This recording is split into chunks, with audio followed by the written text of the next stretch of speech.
जरा थोडंसं डायव्हर्ट करून राहिलो मी तुम्हाला. तर मित्रांनो माझ्याकडे हा आहे गोप्रो हिरो.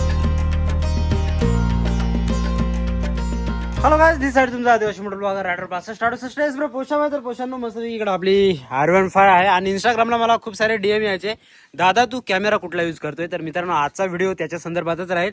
तर तुम्ही पण जर एक मोटो व्लॉगर आहेत किंवा मोटो व्लॉगिंग सुरू करणार आहात मित्रांनो, तर हा आजचा व्हिडिओ तुमच्यासाठी आहे. व्हिडिओ शेवटपर्यंत बघा. आपली R15 कशी आहे मला कमेंट करून सांगा. आणि हो पोषांनो, तुम्ही कुठून मला बघताय ते पण सांगा. तर मित्रांनो हे बघा, जेव्हा पण तुम्ही मोटो ब्लॉगिंग सुरू करताय तेव्हा जास्तीत जास्त म्हणजे तुम्ही जी इन्व्हेस्टमेंट करतात मित्रांनो, तर ती इन्व्हेस्टमेंट करण्याचा प्रयत्न करू नका मित्रांनो. मस्तपैकी जो आपला मोबाईल आहे ना, मोबाईलला म्हणजे 10-12 हजारचा मोबाईल जरी असेल त्याला अल्ट्रा वाईड कॅमेरा आहे मित्रांनो. तर सुरुवातीचे साधारण 15 ते 20 व्हिडिओ त्याच्याने करा, जेणेकरून तुम्हाला बोलण्याची प्रॅक्टिस होऊन जाईल मित्रांनो. तुम्हाला आता जर तुम्ही विचार करायला गेला, तुम्ही जर बोलायला सुरुवात केलं, तुम्ही म्हणा हॅलो गाईज आणि विसरून जाणार काय बोलायचं आहे ते, किंवा तुम्ही स्क्रिप्ट तयार करणार. पण जेव्हा तुम्ही स्क्रिप्ट तयार करता तेव्हा बोलायला थोडासा प्रॉब्लेम येतो. आणि जेव्हा तुम्ही एकदम टू बी कंटिन्यू, जसं आपण घरात परिवारात जसं घरामध्ये आपल्या माणसांशी बोलतो ना, हे भुषा काय करतो, आमका झाला धमका झाला, तसं जर तुम्ही बोलले ना तर एकदम सुपर डुपर. तर जरा थोडंसं डायव्हर्ट करून राहिलो मी तुम्हाला. तर मित्रांनो माझ्याकडे हा आहे गोप्रो हिरो 10 मित्रांनो. गोप्रो हिरो 10 मी वापरतोय. तर मला हा त्यावेळी जवळजवळ 40 हजारापर्यंत हा कॅमेरा गेला होता गोप्रो हिरो 10. पण याच्यासोबत मित्रांनो खूप सारे जुगाड करावं लागते. ही केस आहे, ही केस घ्यावी लागते. त्याच्यानंतर हा माईक ॲडॅप्टर आहे, हा माईक ॲडॅप्टर तुम्हाला घ्यावा लागतो. म्हणजे मोटो व्लॉगसाठी याचं खूप कॉस्टली होऊन जातो हा सेटअप. पण तुम्ही जर आता मी इथं काही क्रिटिसाइज करत नाही आपलं गोप्रोला, पण जर तुम्ही ॲक्शन प्रोचा जर कॅमेरा घेतला, DJIचे जर कॅमेरे घेतले, त्याला तुम्हाला फक्त हा माईक जो असतो ना, माईक घ्यावा लागतो. म्हणजे हे ॲडॅप्टर नाही मित्रांनो, फक्त माईक तो जो असतो ना वायर, टाईप सी ॲडॅप्टर आणि माईक घ्यावा लागतो, झालं तुमचं काम DJI सोबत. आणि जर गोप्रो जर तुम्ही घेत असाल तर तुम्हाला ही उलनची केस घ्यावी लागेल, त्याच्यानंतर हा माईक ॲडॅप्टर घ्यावा लागेल. त्याच्यामुळे तुमचा जो सेटअप होऊन जाईल ना मित्रांनो, थोडासा हेवी पण होऊन जाईल, बल्कि तुमचा सेटअप होऊन जाईल.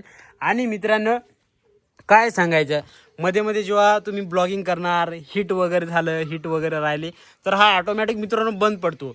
आणि बंद पडला की तुम्हाला ना मित्रांनो याला इथून खोलावं लागतं. हे बघा असं, हे खोला, हां असं, त्याच्यानंतर इथं खोला आणि नंतर हा हे काढा. हे काढल्यानंतर याच्यामधून हा असा बाहेर येणार. हे बघा तुम्हाला दाखवतो बरं का थोडंसं. अरे कुठं गेलं रे, थोडंसं हे पॅक करतो मी. हे बघा, आणि मग तो असा बाहेर येणार बरं का. आजा बाहेर आजा. तर असा हा कॅमेरा बाहेर येणार. बाहेर कॅमेरा आल्यानंतर ही जी बॅटरी आहे ती तुम्हाला बाहेर काढावी लागेल. आणि अशी बॅटरी काढून परत त्याच्यामध्ये टाकावं लागेल. आणि जेव्हा परत टाकणार त्याच्यामध्ये बॅटरी, तेव्हा हा परत चालू होईल. आणि मग बघा मित्रांनो, परत हे याला असं घाला, हे लावा, त्याच्यानंतर इकडचं हे लावा. आणि मित्रांनो हे खूप कॉम्प्लिकेटेड आहे. हे जर बाईकवरती तुम्ही असाल ना तर तुम्हाला थांबवावं लागेल, हेल्मेट काढावं लागेल, नंतर हे इथं प्लेस करावं लागेल असं. आणि हा जर माईक पण तुम्ही जर काढला ना तर हा पण लावायला खूप प्रॉब्लेम. एक घाव हे तरी पटकन जाईल मध्ये, परंतु माईक ना समजतच नाही. इकडे तुम्ही वरती घालणार, इकडे घालणार, ह्या साईडला घालणार, हा छिद्र एकदम छोटा आहे ना, तर मग हे खूपच म्हणजे कॉम्प्लिकेटेड होऊन जाते. तर मित्रांनो अशा प्रकारे मी मोटो व्लॉगसाठी वापरतो आपला गोप्रो हिरो 10 मित्रांनो. पण आता घेतलाय म्हणून वापरतोय. आता जर मला अपग्रेड करायचं राहील तर डेफिनेटली मी DJI सोबत जाईल, कारण DJIचा जो नाईट व्ह्यू आहे तो पण सुपर आहे. आणि तुमचा जर बजेट असेल साधारण 25-30 हजारापर्यंत, तर डेफिनेटली DJI सोबत जा. हा तुम्हाला जर कॅमेरा 25 हजाराचा जरी आजही मार्केटमधून मिळाला, ही केस तुम्हाला जाईल 1300 रुपये, ॲडॅप्टर जाईल 4000 रुपये, एक चांगला माईक जाईल 2000 रुपये. म्हणजे तुम्ही ते प्लस करत जा. तुमचा सेटअप जाईल 25 हजाराचा आरामात 35,000, 10,000 रुपये तर ऑदर ज्या गोष्टी आहेत त्याच्यासाठीच जाईल. आणि तुम्हाला याच्यासोबत एक एक्स्ट्रा बॅटरी घ्यावीच लागेल. याचा बॅटरी बॅकअप खूप कमी आहे, जवळजवळ 1 तास फक्त बॅटरी चालते. हीट असेल, उष्णता असेल तर मित्रांनो फक्त आणि फक्त 45-40 मिनटं फक्त चालेल. आणि मध्ये मध्ये सारखं बंद पडेल. तर DJI जरी तुम्ही ॲक्शन 4 घ्या किंवा 5 घ्या, एक जरी बॅटरी घेतली तुम्ही सिंगल म्हणजे स्टँडर्ड मॉडेल सोबत गेला, एक बॅटरीचा जरी घेतला तुम्ही, तरी त्याचा 3 ते 4 तास तर कंपनी क्लेम करते. तर डेफिनेटली 3 तास तर देईल, आणि 3 तासाचा तुमचा ब्लॉग राहत नाही. तर मित्रांनो हा ब्लॉग इथपर्यंत बघितला असेल, एक लाईक करा, शेअर करा, सबस्क्राईब करा. आपली एमडी कशी आहे कमेंट करून सांगा.